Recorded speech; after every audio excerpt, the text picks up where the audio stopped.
My grandfather was a thief. He stole my grandmother's name and her identity. He used them to escape a poor, forgotten corner of the rural West, then ran off with another woman. He became a law professor, standing at podiums and lecturing about justice. She became a famous painter, giving interviews about integrity. My grandmother spent her whole life trapped in that same dying farmland. Everyone called her an old maid. She never stopped waiting for him, not even on her deathbed. 50 years later, I clawed my way out of that godforsaken place on the strength of 2 generations, my grandmother and my mother. I made partner at a top law firm. It was graduation season. I sat in the lead interviewer's chair. Across from me sat a girl, polished, confident, the most outstanding graduate from the best law school in the state.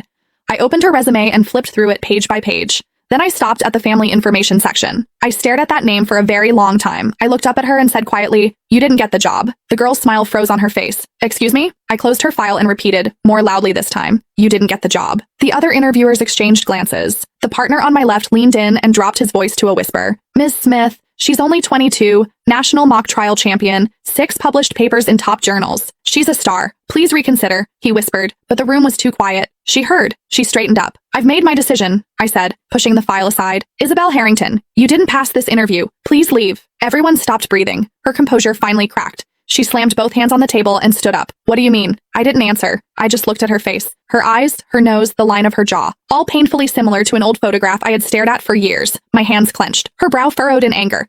"Do you know who I am?" she demanded. "My grandfather is Professor Emeritus of Law at State University. My grandmother is a renowned painter, a lifelong academician of the National Academy of Fine Arts. Both my parents were federal judges. Everyone in the legal world knows their names. I graduated first in my class from the best law school in the country." With every sentence, her confidence grew. "Tell me," she said, nearly looking down at me now, "what exactly am I missing?" "Grades are only one factor," I said, keeping my voice calm.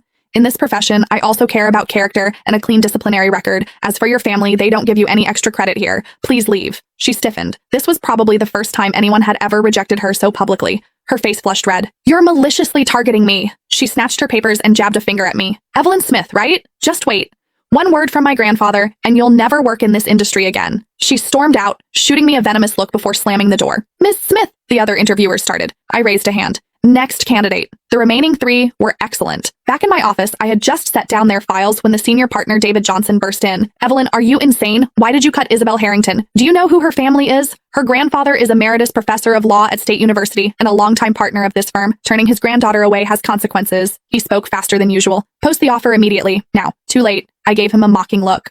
"I've already returned her file." His face went blank. Then his phone rang. One glance at the caller ID changed his expression. He walked out without another word, throwing me a look that said, "You have just started a war." I wasn't afraid. I had waited too long for this day. I finished reviewing the other candidates' files. The door opened. David Johnson walked back in, slightly hunched, escorting an elderly woman. "Ms. Smith, this is Isabel's grandmother, Mrs. Harrington."